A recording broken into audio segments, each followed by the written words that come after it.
सभामुख महोदय, आज देश कोभिड-19 को महामारी को दोस्रो लहरबाट आक्रान्त भइरहेको छ। हजारौं मानिसहरू अस्पतालमा, हजारौं घरमै बसेर स्वास्थ्य लाभ गरिरहनु भएको छ या उपचार गराइरहनु भएको छ। कतिपय नागरिकको अमूल्य जीवन यस महामारीको कारणले अन्त्य भइरहेको छ। यसका विरुद्ध हामी लडाईँ लडिरहेका छौं। सरकारको ध्यान यति बेला कोभिड-19 को रोकथाम र त्यसको उपचारमा केन्द्रित छ र आवश्यकता अनुसार आफ्ना यस विरुद्धको लडाईँका कदमहरूलाई विभिन्न ढंगले प्रभावकारी रूपमा अगाडि पनि बढाइरहेको छ। म कोभिड-19बाट आफ्नो अमूल्य जीवन गुमाउनु हुने सबैप्रति श्रद्धासुमन अर्पण गर्छु। उहाँको निधनमा दुख व्यक्त गर्छु र उपचाररत र संक्रमित सबैको शीघ्र स्वास्थ्य लाभको कामना गर्दछु।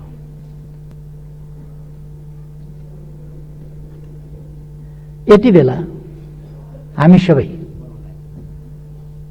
कोभिड विरुद्धको लडाईँलाई पक्ष विपक्षको विषय नबनाई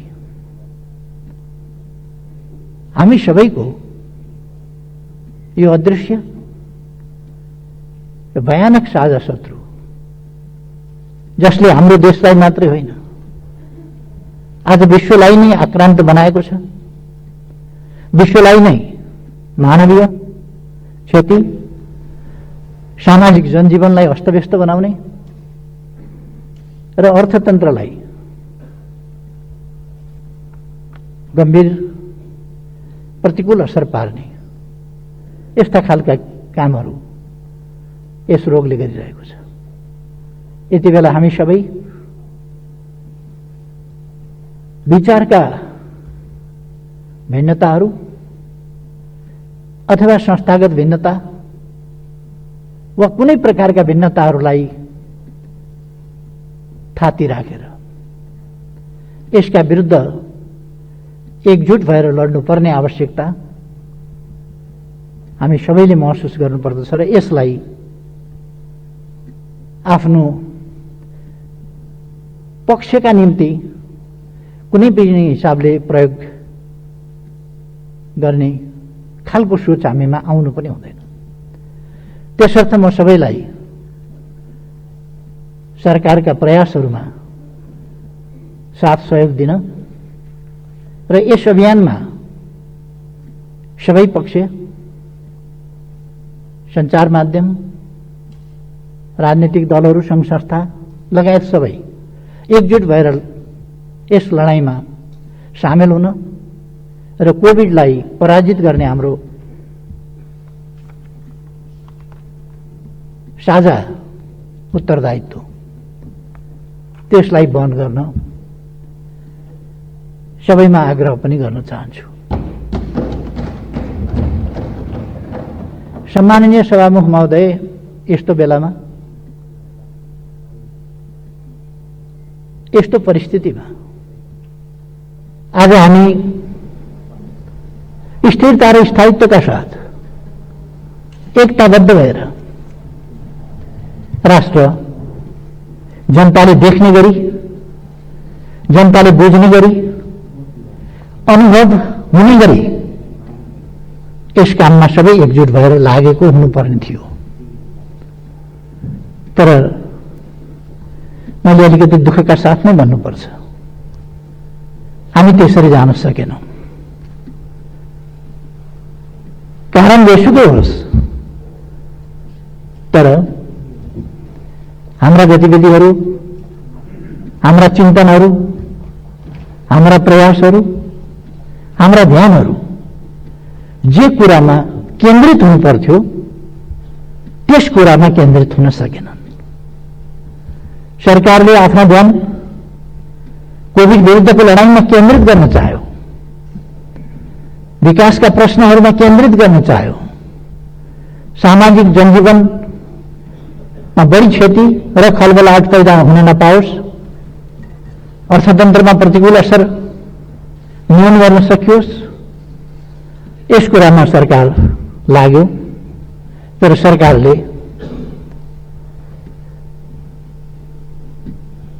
अनेक अप्ठ्याराहरूको सामना गर्नु परिरह्यो। मलाई अचम्म लाग्छ, हामी कोभिड विरुद्धको लडाईँमा छौं। कतिपय पक्षमा, कतिपय कर्नरमा प्रधानमन्त्रीमाथि हिरो छ्याप्ने वा सरकारमाथि हिरो छ्याप्ने र कोभिड विरुद्धको औषधि खरिद जस्ता कुराहरूमा भएको भ्रष्टाचारको नाममा कुरा उछाल्ने र नभएका कनेक्सन अनुचित ढंगले देखाउने, त्यस्ता खालका क्रियाकलापहरू भए। हामी सबैलाई थाहा छ भ्याक्सिनको अभाव छ दुनियाँमै। भ्याक्सिन प्राप्त गर्न मारामार भइरहेको छ। यस्तो अवस्थामा दक्षिण एसियामा भारतभन्दा पछि नेपाल पहिलो राष्ट्र आफू उत्पादक नभए पनि भ्याक्सिनको सुरुवात गर्ने र भ्याक्सिन चलिरहेको छ। एउटा पनि पीसीआर टेस्टको हाम्रो सुविधा नभएको ठाउँमा अहिले 86 ठाउँमा हामी पीसीआर टेस्ट गरिरहेका छौं। त्यो सुविधा हामीसँग छ। त्यस प्रकारका अस्पताल, शैय्या, अक्सिजन, भेन्टिलेटरको पर्याप्तताको त कुरा छोडौं, न्यूनतम आवश्यकता पनि पूरा गर्न सक्ने अवस्थामा हामी छँदै थिएनौं। त्यस स्थितिमा अहिले हामीले यसबीचमा थुप्रै कोभिड विरुद्धको लडाईँको सन्दर्भमा स्थानीय तहहरू, प्रदेश सरकारहरू, संघ संस्थाहरू सबैको सरकारको सम्पूर्ण संयन्त्र सबैको साथ सहयोग लिएर सफलतापूर्वक पहिलो लहरलाई तुलनात्मक हिसाबले भन्ने हो भने न्यून क्षतिमै सरकारले नियन्त्रण गर्न सक्यो। तर फेरि म कारणहरूमा गइरहन अहिले चाहन्न, तर फेरि दोस्रो वेभ सिर्जना भयो। आज हामीले यसको सामना गर्नुपर्नेछ र हामी यसमा जुटिरहेका छौं। म सरकार यसमा सम्पूर्ण रूपमा ध्यान केन्द्रित गरेर, साधन स्रोत केन्द्रित गरेर नयाँ नयाँ अस्पतालहरू, नयाँ नयाँ बेडहरू, नयाँ नयाँ आईसीयू, अक्सिजन उत्पादनको क्षेत्रमा वृद्धि, सिलिन्डर विभिन्न ठाउँबाट प्राप्त गर्नदेखि लिएर सिलिन्डर बाहिरबाट मगाउनेदेखि विभिन्न देशबाट भ्याक्सिनहरू मगाउनेदेखि यी सबै कामहरू गरिरहेका छौं। यसमा यदि कहीँ कतै यसमा पनि कोभिडको यस्तो महामारीमा हामीले भनेका छौं जनताको जीवन रक्षा पहिलो शर्त हो, पहिलो कुरा हो। यस्तोमा पनि यदि कसैले यस्तो महामारीको साझा संकटका बेला, साझा समस्याको समाधान गरिरहेका बेला पनि यदि कसैले यसमा पनि भ्रष्टाचार गर्छ भने त्यस्तो अपराध कुनै पनि हालतमा क्षम्य हुँदैन र हामी कसैलाई पनि छोड्दिनवाला छैन। त्यसमा छानबिन हुन्छ, कारबाही हुन्छ दोषी पाइयो भने। तर यहाँ त कस्तो छ भने फलानु देशको अफिसरसँग प्रधानमन्त्रीले गरेको हस्ताक्षर अनअफिसियल अनुवाद अनअफिसियल अनुवादको कपीमा चाहिँ हस्ताक्षर। योभन्दा तमासा के हुन्छ? अनअफिसियल प्रतिमा हस्ताक्षर हुन्छ कहीँ? अनअफिसियल अनुवाद ओरिजिनल कपी होइन। कुनै हस्ताक्षर हुन्छ भने पनि ओरिजिनल कपीमा हुन्छ होला नि। अनअफिसियल, अनौपचारिक अनुदित प्रति भनेर प्रचार गरिन्छ र त्यस्तोमा फेरि प्रधानमन्त्रीको हस्ताक्षर स्क्यान गरेर जोडिन्छ। यो सम्मका खेल नेपालमा हुने गर्छन्। म त्यसमा दुःख व्यक्त गर्न चाहन्छु। हामी यति साह्रो तल झर्नु हुँदैन। आफूलाई यति साह्रो कृत्य काममा संलग्न गराउनु हुँदैन। मेरो यसमा आग्रह छ। चाहे राष्ट्रियताको सवाल होस्, चाहे लोकतन्त्रको सवाल होस्, चाहे जनजीविकाको सवाल होस्, चाहे शान्ति सुव्यवस्था सुशासन मानवाधिकारको सवाल होस्, चाहे भ्रष्टाचार विरुद्धको हाम्रो लडाईँको सवाल होस्, कुनै पनि कुरामा सरकार अनुचित तरिकाले, अनुचित प्रश्नमा, अनुचित दृष्टिकोण र अडानमा कुनै सम्झौता गर्दैन। राष्ट्रिय हित, जनताको हितलाई छोडेर तलमाथि गर्दैन र गर्न दिँदैन भन्ने कुरो मैले पटक पटक यस गरिमामय सदनमा प्रस्तुत गरिसकेका छु।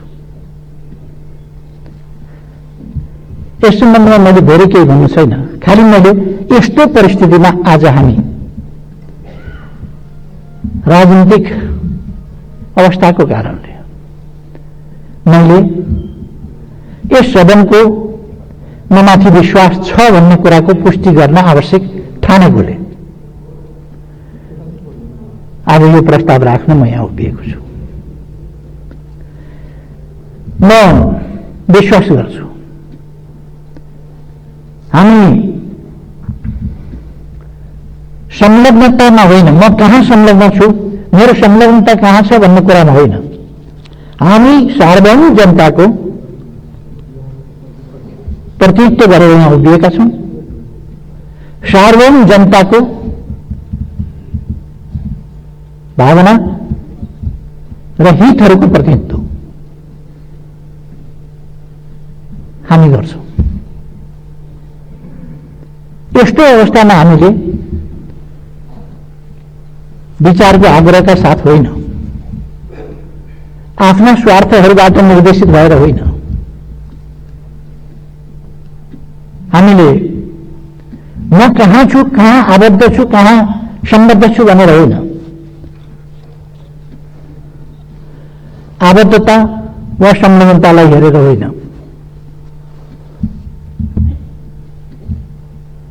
सत्यलाई पछ्याएर निर्णय गर्नुपर्ने अवस्था छ र निर्णय हामीले त्यसरी गर्न सक्नुपर्छ। यदि हामीले सच्चाइलाई पछ्याउँछौं भने वर्तमान सरकार कुनै हिसाबले विश्वास गर्नु नपर्ने सरकार हुँदै होइन। राष्ट्रियताको हिसाबले,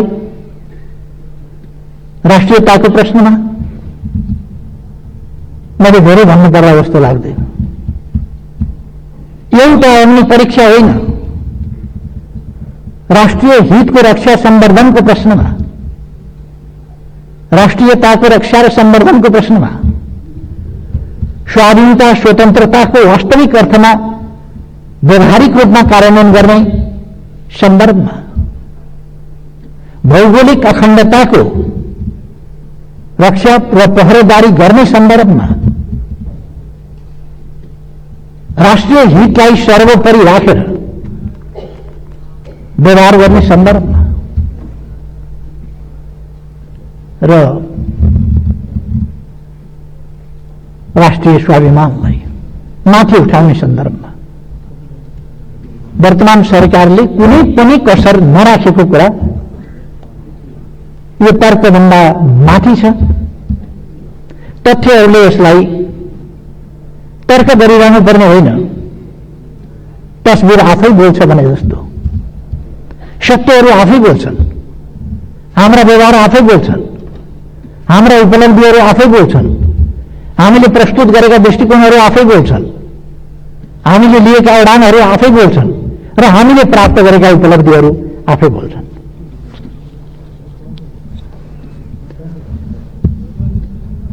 तसर्थ राष्ट्रियताको सवालमा नेपालले अन्तर्राष्ट्रिय मञ्चहरूमा खेलेको भूमिका, यी सबै हिसाबले हेर्ने हो भने पनि नेपाल एउटा सुनिन थालेको, देखिन थालेको, सुन्नुपर्ने आवश्यकता महसुस गर्न थालिएको देशको रूपमा स्थापित भएको छ। मैले धेरै भन्नुपर्दा जस्तो लाग्दैन, म धेरै स्मरण पनि गराइरहनु पर्दा जस्तो लाग्दैन। हाम्रा कामहरू आफै बोल्छन्। त्यसकारण राष्ट्रियताको पक्षमा त्यति स्पष्ट, त्यति सुदृढ, त्यति व्यवहारिक र त्यति उपलब्धिपूर्ण ढंगले अगाडि बढेको सरकारलाई विश्वास नगर्नुपर्ने कुनै कारणै छैन। यदि हामी आइडियोलोजिकल प्रेजुडिस राख्छौं भने बेग्लै कुरा हो। संलग्नतालाई अनुचित महत्व दिन्छौं भने बेग्लै कुरा होला। होइन भने यसमा अविश्वास गर्नुपर्ने या विश्वास गर्न नसकिने कुनै कारणै हुँदैन। सम्माननीय सभामुख महोदय, त्यसै गरेर सुशासन, शान्ति सुव्यवस्था र राष्ट्रिय समस्याहरूको समाधानको सन्दर्भमा समस्याहरूलाई थाती राखेर समस्याहरूको गीत मात्रै गाएर होइन, समस्यालाई समाधान गरेर अगाडि बढ्ने सन्दर्भमा यो सरकार जुन प्रभावकारिताका साथ, जुन सफलताका साथ अगाडि बढेको छ, त्यस सन्दर्भमा यस सरकारमाथि विश्वास नगर्नुपर्ने कुनै कारण छैन र हुन सक्दैन। हामीले वैचारिक हिसाबले संविधानको स्वीकार्यता, भावना या संविधानको सर्वस्वीकार्यता, सर्वग्राह्यताका प्रश्न हामीले उठाउने गर्यौं कहिले कहिले। ती प्रश्नहरूको सन्दर्भमा अब नेपालमा त्यस प्रकारको कुनै समस्या छैन जो आधारभूत रूपमै संविधान मान्दैन भनोस्, त्यस्तो समस्या छैन। जहाँसम्म संविधानमा यो वा त्यो पक्षमा यति सन्तुष्टि रह्यो, यति असन्तुष्टि छ, यो ठाउँमा सच्याउनु पर्छ भन्ने कुरा, त्यो त व्यवहारका क्रममा संसारमा जुनसुकै पनि संविधान परिमार्जन हुँदै जान्छ। आवश्यकताका आधारमा देशलाई अगाडि बढाउने सन्दर्भमा संविधानको कार्यान्वयनकै सन्दर्भमा प्राप्त अनुभवहरू र ती अनुभवहरूले देखाएका परिवर्तनका आवश्यकताहरू अनुरूप र देशलाई अगाडि बढाउनका निम्ति औचित्यपूर्ण ढंगले समयानुकूल ढंगले संविधानमा संशोधन गर्न सकिन्छ, गर्न पर्ने हुन्छ र त्यसका लागि त सरकार सबै पक्षसँग छलफल गर्न, त्यसका लागि मस्यौदाका सन्दर्भमा, संविधानको सन्दर्भमा मस्यौदा गर्ने सन्दर्भमा, त्यो मस्यौदा भनेको सुझावका लागि, संविधान संशोधन कहाँ कहाँ गर्नुपर्छ त्यसको अध्ययनका लागि एउटा कार्यदल पनि बनाउन सकिन्छ। त्यस्तो कार्यदलबाट आएका सुझाव अनुसार आवश्यक संशोधन पनि गर्न सकिन्छ। संविधान असंशोधनीय दस्तावेज होइन भनेर मैले धेरै पटक यही रोस्टमबाट पनि भनेको छु सुरुदेखि नै। औचित्यको आवश्यकताको आधारमा संविधान संशोधन हुन सक्छ। बाँकी आधारभूत रूपमा आज सिङ्गो देश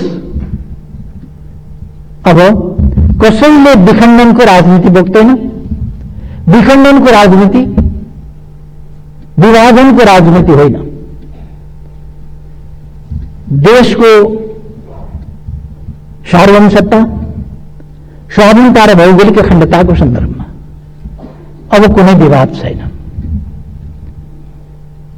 र पृथकतावादको विचार बोक्ने पक्षलाई पनि हामीले संविधानको मूलधारमा ल्याइसकेका छौं।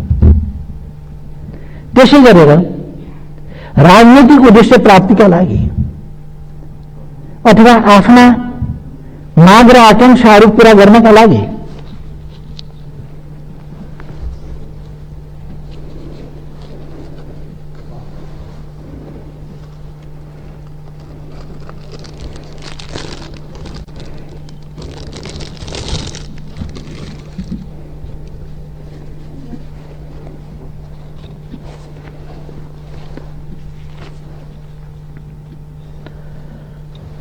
हिंसालाई माध्यम बनाउनुपर्छ भन्ने जुन सोचहरू रहेका थिए ती सोचहरू पनि अब अन्त्य भएका छन्। सरकारले संवादको माध्यमबाट हिंसाको विचार र मार्ग परित्याग गराएर शान्तिपूर्ण राजनीतिको मूलधारमा त्यस्तो पक्ष र शक्तिहरूलाई पनि ल्याइएको छ।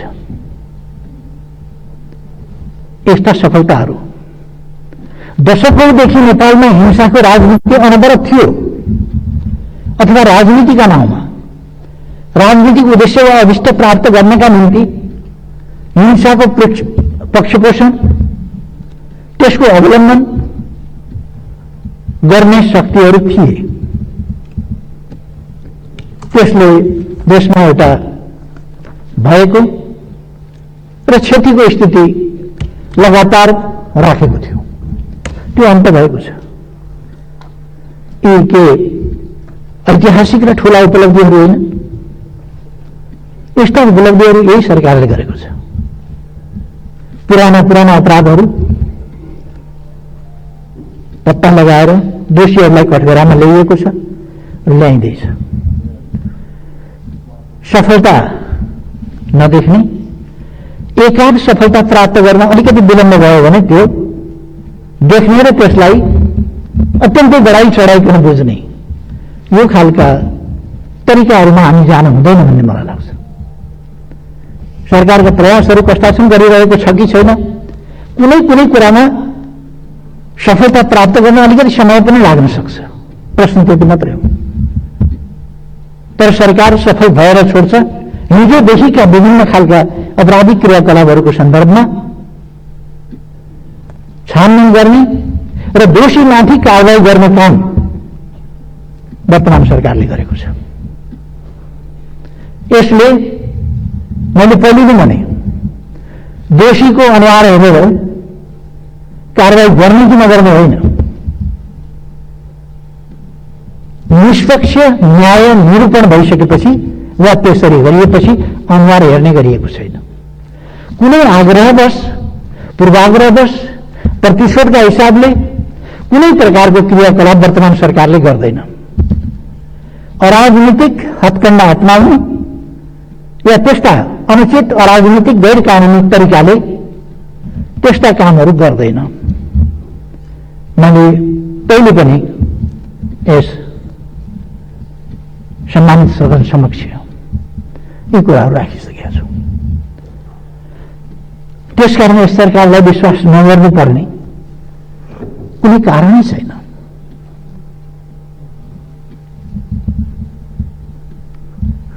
राजनीतिक शक्तिहरूका बीचमा गाउँ कोट्याइकन राजनीतिक शक्तिहरूका बीचमा किन चुनिँदैन भनेर चुनाउनका लागि तानातान गरिकन, किन भत्किँदैन भनेर ठोकिकन भत्काउन लाग्दा पनि शान्ति सुव्यवस्थाको स्थिति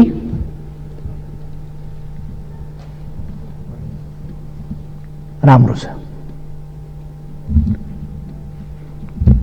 फेरि यदि हामी सत्यलाई स्वीकारेर अगाडि बढ्न तयार हुन्छौँ भने यस सरकारलाई समर्थन विश्वास नगर्नुपर्ने कुनै कारणै छैन। त्यसकारण मैले विश्वासको मत लिने र सदनको आफूमाथि विश्वास छ भन्ने कुरा स्पष्ट गर्न चाहेको। सभामुख महोदय, विकास निर्माणको क्षेत्रमा, पूर्वाधारको क्षेत्रमा, भौतिक पूर्वाधार विकासको क्षेत्रमा, राजमार्ग, बाटा, घाटा, पुल, जलङ्गे पुल आदिको निर्माणको सन्दर्भमा, नेपाललाई सुरुङ मार्गको नयाँ युगमा प्रवेश गराउने सन्दर्भमा, नयाँ नयाँ हवाई मैदानहरूको काम तीव्रताका साथ अगाडि बढाउने सन्दर्भमा, अथवा अरू विभिन्न पक्षहरूमा, सञ्चारको क्षेत्रमा अहिले यति धेरै कामहरू रहेका छन्। हामी आफ्नो मोबाइलबाट घरमै बसेर आफ्नो जमिनको केमा क्याल्सियम कम छ, केमा फस्फरस कम छ, केमा नाइट्रोजन कम छ, केमा कुन मल कम छ, के बाली लगाउन कति के मल लगाउनु पर्छ भन्ने घरमै बसेर जानकारी पाउन सक्छौं। त्यसरी हामीले डिजिटल म्यापिङ गरिसकेका छौं। नागरिक एप्स बनाइसकेका छौं जसबाट बैंकिङ कारोबार आदि गर्न सक्छौं। थुप्रै कामहरू यस्ता भएका छन् जहाँ विकासमा प्रविधिको प्रयोग, संचारमा पनि प्रविधिको प्रयोगबाट ठूलो विकास गरिएको छ र डिजिटल नेपाल बनाउने हाम्रो अठोट त्यसलाई प्राप्त गर्ने कोसिस गरिएको छ। डिजिटल नेपालको सन्दर्भमा 4G सेवा सबैतिर पुर्याइएको छ, 5G को प्रयोग गरिरहेको छ। अहिले अरू मेरो किता भनेर आफ्नो मोबाइलमा अब आफ्नो जमिन हेर्न सकिन्छ। कहाँनिर छ आफ्नो जमिन, कुन किता हो, कति छ, त्यसको आकार कस्तो छ, ती सबै हेर्न सकिन्छ र त्यसको त्यसै मार्फत कारोबारहरू गर्न सकिन्छ। अब कुनै कर तिर्नु पर्यो भने कुनै मोबाइलको चार्जदेखि लिएर अनेक कुराहरू तिर्नका लागि या भूमि कर तिर्नका लागि, लाइसेन्स रिन्यू गर्नका लागि, अनेक चिजका लागि कार्यालय अड्डा बाहिरनु पर्दैन, घरै बसेर हामी ती कामहरू गर्न सक्छौं। अथवा त्यसरी नेपाललाई एउटा प्रविधि प्रयोग गरिरहेको आधुनिक देशमा त्यस रूपमा हामीले अगाडि बढाएका छौं। निलम चाहिँ अगाडिदेखि सुरु भएको थियो। कसले सुरु गर्यो भन्ने बहस पनि चले, राजा वीरेन्द्रका समयदेखि चलेको थियो। किशनजीले 48 सालको निर्वाचनका बखत त्यो प्रसंग फेरि उठाउनु भएको थियो। अगाडिका सरकारहरू पनि लागे, तर अहिलेको सरकारले विशेष तीव्रता दियो र काठमाडौँमा 17 करोड लिटर पानी ल्याइयो। अरू केही वर्षभित्र 17 करोडको लिटरको हिसाबले याङ्री र लार्केबाट अरू 17 करोड लिटर ल्याइँदैछ र जम्मा 51 करोड लिटर पानी काठमाडौँमा ल्याइन्छ। त्यसो भएपछि काठमाडौँमा पानीको कहीँ कमी छ भन्ने स्थिति हुँदैन। यो काम पनि गरेकै छ। पुनर्निर्माणका कामहरूमा तीव्रताका साथ गरेको छ। केही ठाउँमा केही प्राविधिक हिसाबले, केही पुरातात्विक महत्त्वका र त्यसै गरी त्यस्तै वस्तुबाट निर्मित गर्नुपर्ने भएको हुनाले सिकर्मी डकर्मीदेखि लिएर तालिम गर्नुपर्ने प्रश्नहरूले गर्दा जनशक्तिको निर्माणका लागि जनशक्तिको दक्ष जनशक्तिको त्यसका निम्ति आवश्यक जनशक्तिको कमीको कारणले गर्दा अलिकति विलम्ब भएको होला। नत्र भने हामी सबैलाई थाहा छ हाम्रा अगाडि धरहरा यति छोटो अवधिभित्र निर्माण भएको छ, उद्घाटन भएको छ। रानीपोखरी उद्घाटन भएको छ, धरहरा हाई स्कुल उद्घाटन भएको छ। बसन्तपुरको त्यो भत्किएको बसन्तपुरको ध्वस्त भएको बसन्तपुरको अहिले त्यसको दृश्य नै फरक परेको छ। अरू धेरै ठाउँमा सिंहदरबारको प्रबलीकरण, प्रधानमन्त्री कार्यालय अहिले पहिलो भत्किएकै सिंहदरबारमा फेरि बनाइवरिकन सारिसकिया छ। हामीले अरू निर्माण कार्यहरू त्यसै गरी अगाडि बढाएका छौँ।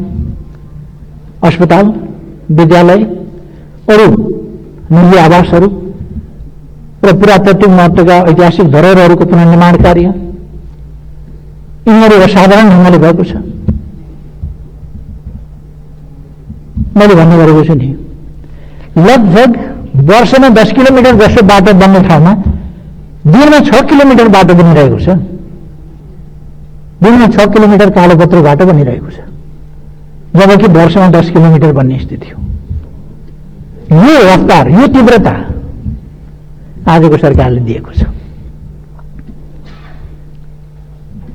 तराई सुनकोशी त्यहाँ बगिरहेको थियो, तराई एउटा डाँडा परि तराईका खेतहरू सुक्खा थिए।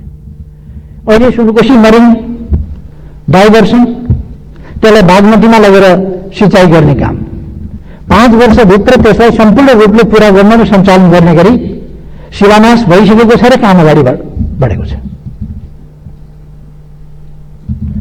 अरू आयोजना फेरि बन्दैछन्। यसरी कति नयाँ कामहरू, नयाँ 12वटा स्मार्ट नयाँ सिटीहरू स्मार्ट सिटीको रूपमा विकास हुँदैछन्। अब ती कामहरू भइरहेका छन्। कृषिको आधुनिकीकरणका कामहरू, ध्वस्त भएको पर्यटन क्षेत्रलाई फेरि उठाउने कुरा, उद्योगहरूलाई कसरी सुरक्षित संरक्षित गरेर अगाडि लाने तत्सम्बन्धी कुरा, व्यापार सन्तुलन आफ्नो अनुकूल बनाउँदै जाने। पहिले जुन व्यापार असन्तुलन थियो त्यसलाई न्यूनीकरण गर्दै लगिएको छ र व्यापार असन्तुलनलाई, घाटालाई कम गर्दै लगेर अनुकूल सन्तुलनतर्फको हामीले बाटो समातेका छौँ र उल्लेख्य उपलब्धि हासिल गरेका छौँ। सामाजिक पूर्वाधार विकासको सन्दर्भमा भन्ने हो भने शिक्षाका क्षेत्र, स्वास्थ्यका क्षेत्र, अरू क्षेत्रहरूमा बालबालिका इनरोलमेन्टको प्रश्नमा अथवा उनीहरूले फेरि स्कुलबाट ड्रप आउट हुने अथवा स्कुल छोडेर बाहिर जाने स्थिति नहोस् भन्ने सन्दर्भमा, त्यस सन्दर्भमा पनि सरकारले गम्भीरताका साथ ध्यान दिएको छ। उच्च शिक्षालाई विश्वविद्यालयहरूलाई अनुसन्धानका केन्द्र बनाउने, अनुसन्धानमुखी, व्यवहारमुखी, आधुनिक शिक्षा, प्रतिस्पर्धी शिक्षा, त्यो कुरा उपलब्ध गराउने, यस सन्दर्भमा सरकारले ध्यान दिएको छ। कृषिलाई कसरी ठूलो मात्रामा उत्पादनमा लान सकिन्छ, उच्च उत्पादन वृद्धि दर कसरी कायम गर्न सकिन्छ, त्यसै हिसाबले यस्तो बेलामा पनि कृषि क्षेत्रमा उत्पादन वृद्धि दर राम्रो भयो। धानमा 9%, मकैमा 6%, अरू साला गर्दा पनि लगभग 6% को कृषि उत्पादनमा वृद्धि भएको छ। माछा, मासु, अण्डा, दूध आदि क्षेत्रमा हामी आत्मनिर्भर भएका छौँ। स्वास्थ्य क्षेत्रमा मैले भनिरहनु पर्दैन, यति धेरै अस्पतालहरू नयाँ बनेका छन्, सञ्चालनमा आएका छन् र हामी तिनलाई जनशक्तिको हिसाबले, दक्ष जनशक्तिको हिसाबले, आवश्यक जनशक्तिको हिसाबले र साधनहरूको हिसाबले, स्रोतहरूको हिसाबले तिनलाई प्रभावकारी बनाउने प्रयासमा लागिरहेका छौँ। त्यसर्थ मैले भन्ने गरेको छु, धेरैपल्ट मैले भनेको छु, ढुङ्गा टिपेर फ्याँकिदिने, जहाँ खस्छ त्यही मेरो निशाना थियो भन्ने हामीले गरेका छैनौँ। हामी गन्तव्य निर्धारण गर्छौं। हाम्रो गन्तव्य कहाँ हो त्यो निर्धारण गर्छौं र त्यसमा पुग्नका लागि हाम्रा नीति, हाम्रा कार्यक्रम, हाम्रा योजनाहरू, हाम्रा लक्ष्यहरू हामी तदनुसार निर्धारण गरेर हरेक क्षेत्रमा त्यसरी अगाडि बढिरहेका छौं। त्यसकारण यो अन्धाधुन्द यो सरकार गइरहेको छैन। समृद्ध नेपाल, सुखी नेपाली यो राष्ट्रिय आकांक्षा, हामी सबैको आकांक्षा, सम्पूर्ण नेपालीको आकांक्षा। नेपाल समृद्ध होस्, विकसित होस्, आधुनिक होस्। नेपालको सबै क्षेत्रका सबै व्यवसायका जनता को आम्दानी राम्रो होस्, रोजगारीका अवसरहरू सृजना गरौं, युवा शक्तिलाई पलायन हुन नदिउँ, स्वदेशमै रोजगारीका अवसरहरू सृजना गरौं। यस काममा सरकार लागेको छ। मेरो नेतृत्वमा सरकार बन्दा कति लाख हो, कति लाख 45 लाखदेखि 70 लाख भन्छन् मान्छेले। एकिन डाटा त्यति छैन।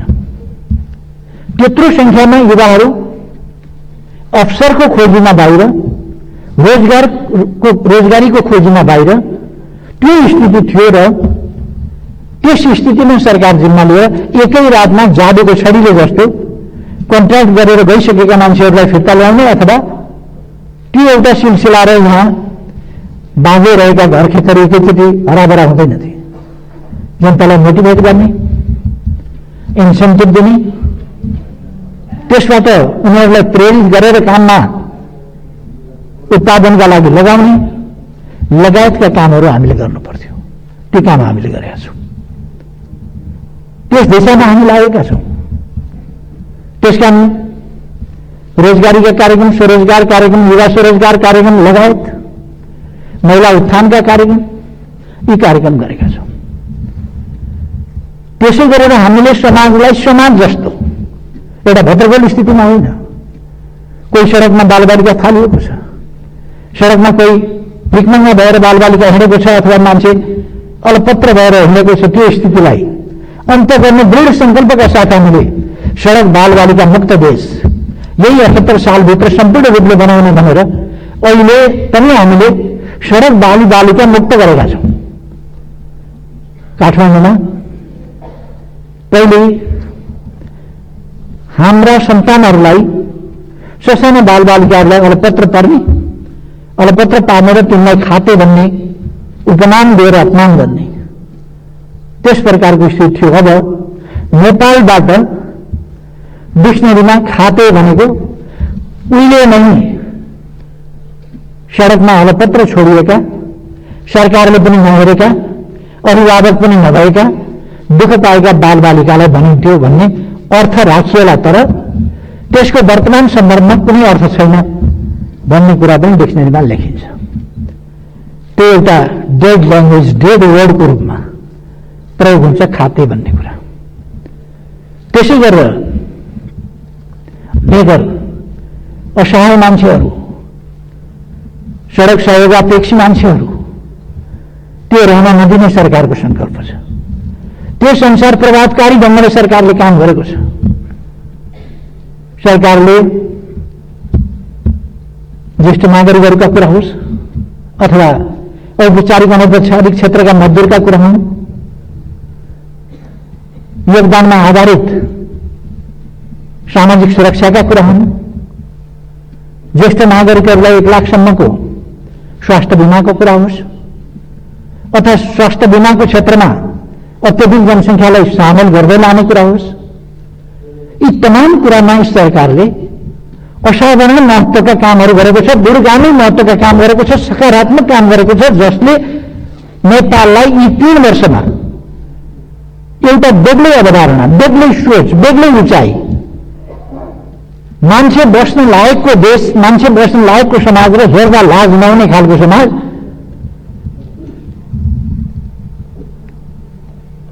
र चल मैदान भन्ने स्थितिबाट अन्त गरेका छ। लोटा अगाडि राखेर टुक्रुका गाना हात लगाएर बस्ने स्थिति अन्त गरेका छ। एउटा सभ्यताको सिँढीमा देशलाई उठाएको छ।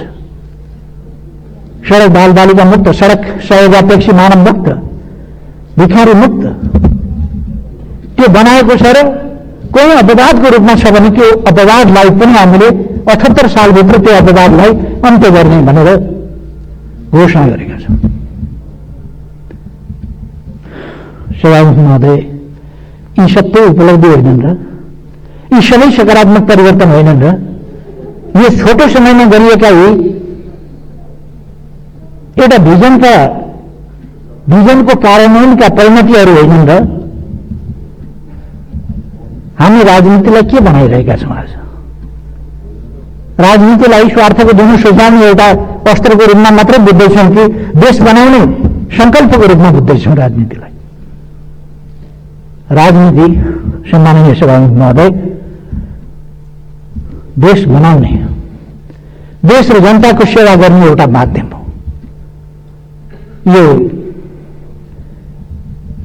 कसको सुप्रचार गरिदिनुपर्ने, कसको कुप्रचार गरेकै हुनुपर्ने, कसको विरोध गरेकै हुनुपर्ने, राम्रो गरे पनि हिँड्दै गरेको हुनुपर्ने, बनाए पनि जस नदिने, नबनाए त झन् जस दिने कोही भएन, गरे पनि जस नदिने, नगरे त कुरै भएन। यस खालको कुरा आज हामीले अन्धा अपङ्गता भएका व्यक्तिहरू, शारीरिक रूपले अशक्त व्यक्तिहरू, उनीहरूलाई पनि सामाजिक सुरक्षाको दायराभित्र ल्याएका छौँ। एकल महिलाहरू,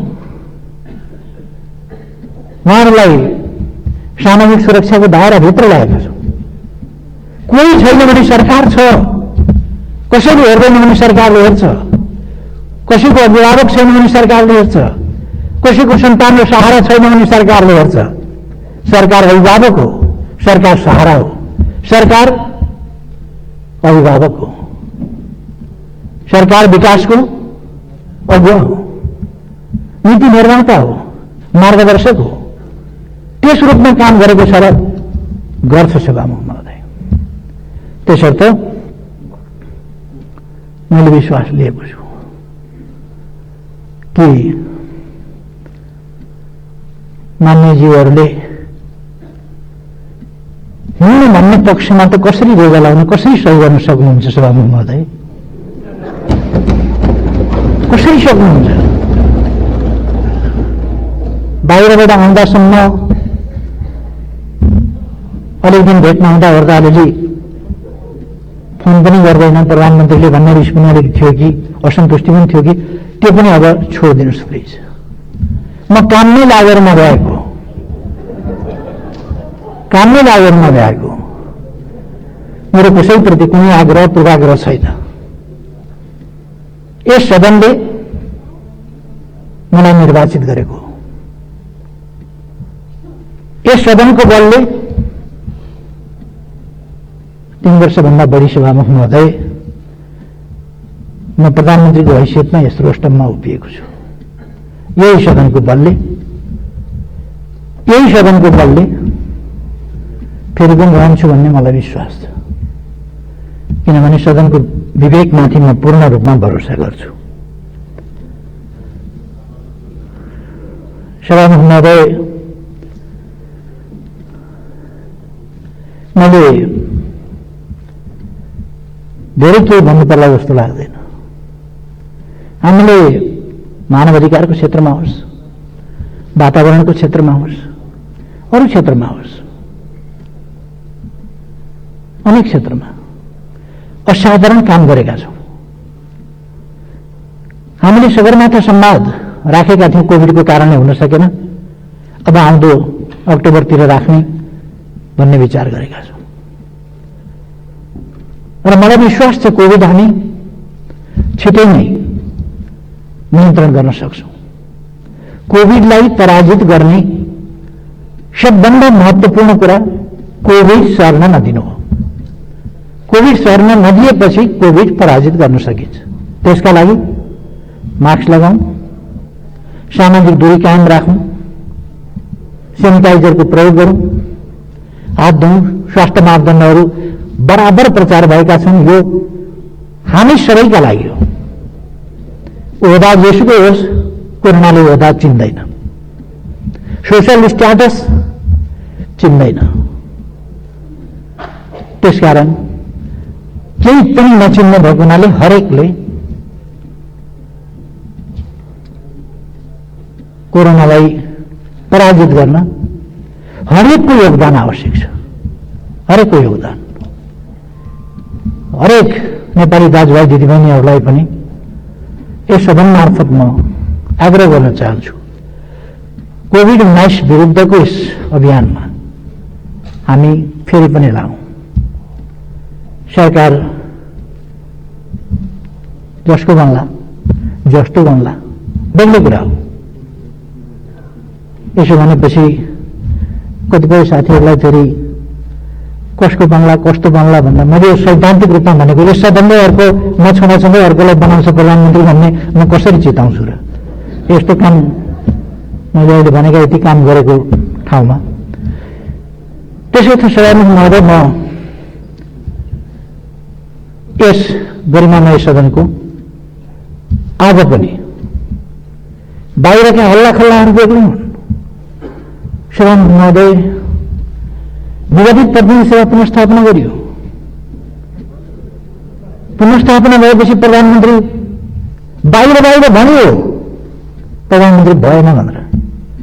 अब मन नपरेकाले विपक्षले बाहिर भन्नु एउटा कुरा, तर अविश्वास त ममाथि कसैले गरेन सभामुख महोदय, कसैले गरेन। पुनर्स्थापना भइसकेपछि यत्रो समय मैले कहिले राजनीतिमा यस्तो अलिकति अब सँगै भएपछि एउटै देशमा काम गरेपछि यताउता कहिले अलिअलि भनाभन पनि हुँदो रहेछ। अब कोही साथीहरूले के भन्ने, कोही साथीहरूले के भन्ने भएपछि मैले पनि अलिअलि केही भने होला। पार्टी अलग भइसक्दाखेरि पनि, विश्वास छैन भन्दाखेरि पनि समर्थन फिर्ता त लिनु भएन। कति सुदृढ समर्थन रहेछ भन्ने कुरा सभामुख महोदय, मैले आफैले अब म विश्वासको मत लिन्छु भनेर नभनेसम्म त समर्थन त फिर्ता लिनु भएन। ब्रिटेनमा भएको छ भर्खर समर्थन फिर्ता भएको, केही बिग्रिएको छैन। आज के भएको फेरि। त्यसकारण मेरो सबै दलका सबै मान्यजीहरूसँग आग्रह छ, यदि कुनै दलले नदिने भन्ने निर्णय गरेर आउनु भएको छ भने पनि नेताले यी दिन भनिदिएपछि पछि गएर सच्याउन सांसदहरू खुसी हुनुहुनेछ। यसर्थ सभामुख महोदय, म संविधानको धारा 100 को उपधारा 1 बमोजिम यस गरिमामय संसदको विश्वासको मत माग्न चाहन्छु र ममाथि यस सदनको विश्वास छ भन्ने कुराको पुष्टि आज यस सदनले गरोस् भन्ने चाहन्छु। त्यसै कारण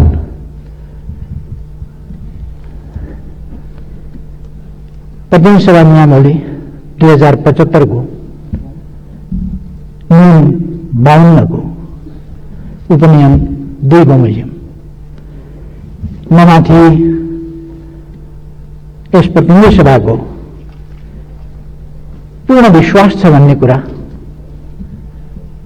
पुष्टि होस् भनेर म सम्मानित सदन समक्ष विधिवत प्रस्ताव राख्न चाहन्छु। मैले अपेक्षा र विश्वास गरेको छु सर्वसम्मतिले मान्यजीहरूले ममाथि विश्वास छ भन्ने मत जाहेर गर्नुहुनेछ। धन्यवाद।